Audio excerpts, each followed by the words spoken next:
إنا أعطيناك الكوثر فصل لربك وانحر إن شانئك هو الأبتر صدق الله العظيم. واجب الاحترام شیخ القرآن والحدیث حضرت مولانا عبدالمالک صاحب مدظر العلی، جناب محترم پروفیسر محمد ابراہیم صاحب نائب امیر جماعت اسلامی پاکستان، محترم مولانا لاشاری صاحب، اساتذہ کرام، مہمانان گرامی، عزیز طلبہ، سب سے پہلے دل کی گہرائی سے مولانا محترم صاحب کو اور طلبہ دورہ حدیث اور تخصص والوں کو دل کی گہرائی سے مبارکباد پیش کرتا ہوں، اور اس کی ضمن میں چند باتیں آپ کے سامنے میں کچھ نظار کروں گا۔ تو اسلام ایک عظیم دین ہے، یہ انسانوں کی غلامی سے اور بندگی سے نکال کر کی اللہ کی بندگی کی طرف لے جانے کے لیے آیا ہے۔ جس طرح کی ربعی ابن عامر رضی اللہ تعالیٰ عنہ رستم کے سامنے کھڑے ہو کر جب رستم اس سے پوچھا کہ کیوں آئے ہو، اس نے کہا کہ ہم آئے نہیں بلکہ ہمیں بھیجا گیا ہے کہ لنخرج العباد من عبادت العباد إلى عبادة رب العباد ومن جور الأديان إلى عدل الإسلام ومن ضيق الدنيا إلى سعتها، کہ ہم آئے نہیں، ہمیں بھیجا گیا ہے کہ ہم انسانوں کی بندگی سے نکال کر کی اللہ کی بندگی کی طرف لے جائیں، اور دوسرے ادیان کی ظلم سے اسلام کی عدل کی طرف لائیں، اور دنیا کی تنگی سے دنیا کی کشادگی کی طرف لائیں۔ یہ باتیں انتہائی قابل غور ہے کہ اس وقت عرب اسلام سے پہلے کیا تھے، ان کے پاس نہ کوئی حکومت تھی،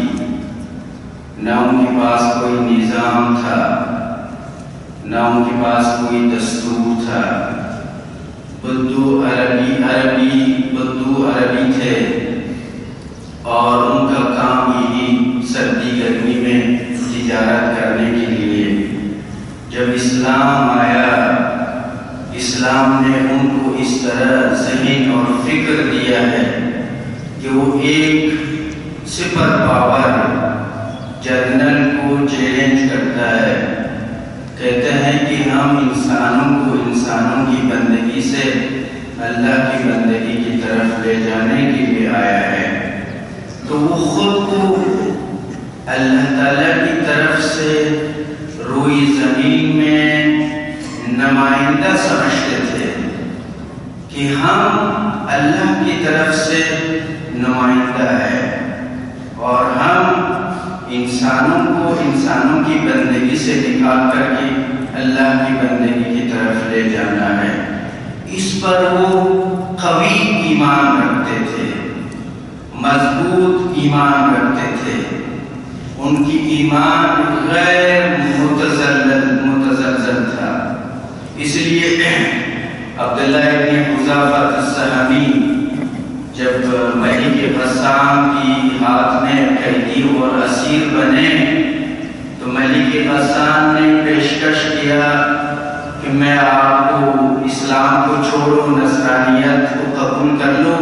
میں اپنی بادشاہی میں آپ کو اپنے ساتھ شریک کروں گا۔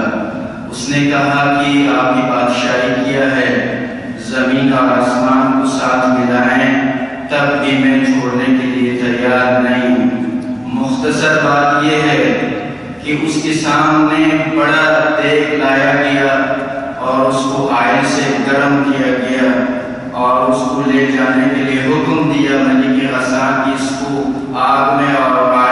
گرم آئل میں ڈالیں۔ جب سپاہی اس کو لے جا رہا تھا اس وقت سپاہی نے دیکھا کہ حضرت عبداللہ رو رہے ہیں، تو وہ سمجھ گیا کہ شاید یہ موت سے ڈر رہا ہے، اس لیے آ کر فوری ملک غسان کو بتایا۔ ملک غسان نے کہا کہ اس کو واپس لے آؤ۔ تو جب واپس لایا ملک غسان نے کہا کہ کیوں رو رہے ہو؟ اس نے کہا کہ میں اللہ سے التجا کر رہا تھا کہ یا اللہ میری کی جان ہے اور یہ تیرے راستہ میں میں اس کو قربان کر رہا ہوں، کاش کہ میرے بدن میں جو بال کی برابر جان ہوتی میں یہ تمام جانیں تیرے راستے میں قربان کر دیتا۔ ملک غسان جب سن لیا تو اندر سے ککلا ہو گیا کہ ایسے آدمی کو کوئی طاقت شکست نہیں دے سکتی ہے۔ تو وہ اس طرح کی ایمان کرتے تھے، ایمان مضبوط ہو کہ جس چیز پر عقیدہ ہے کہ یہی ایمان اور اسلام نو انسانیت کو تمام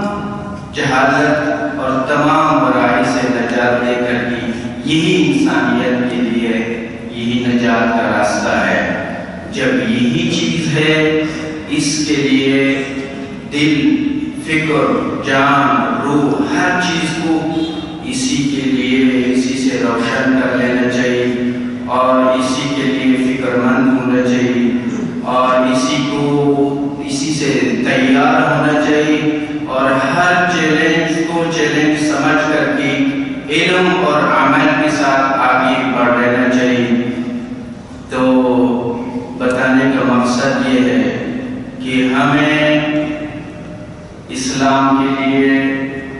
ہر قسم کی قربانی دینے کے لیے ذہناً اور فکراً اور ہر قسم کی قربانی دینے کے لیے تیار ہونا چاہیے۔ تو عمر ابن عبدالعزیز کو دیکھیں کہ اس نے اسلام کے لیے قربانی دیا، 1.5 سال کے اندر کم و بیش اسلام کو کس طرح انہوں نے زندہ کر دیا۔ اسلام تو زندہ ہے، اسلام کو کس طرح روشن کر دیا اور فقر کو عالم اسلام سے کس طرح ختم کیا کہ افریقہ میں وہاں عامل زکوٰۃ جمع کرنے کے بعد اعلان کرتا ہے کوئی وہاں زکوٰۃ لینے کے لیے وہ تیار نہیں ہوتا۔ تو سیدنا حسن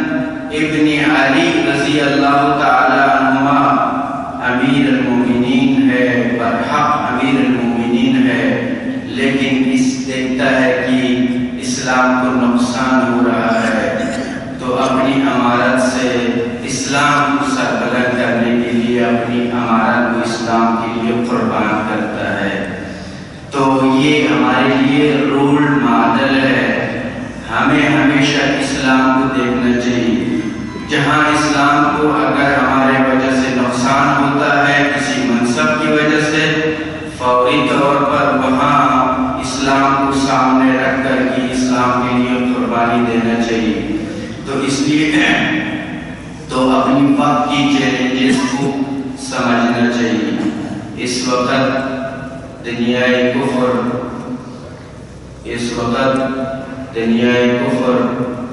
اسلامی تحریکوں پر خصوصی طور پر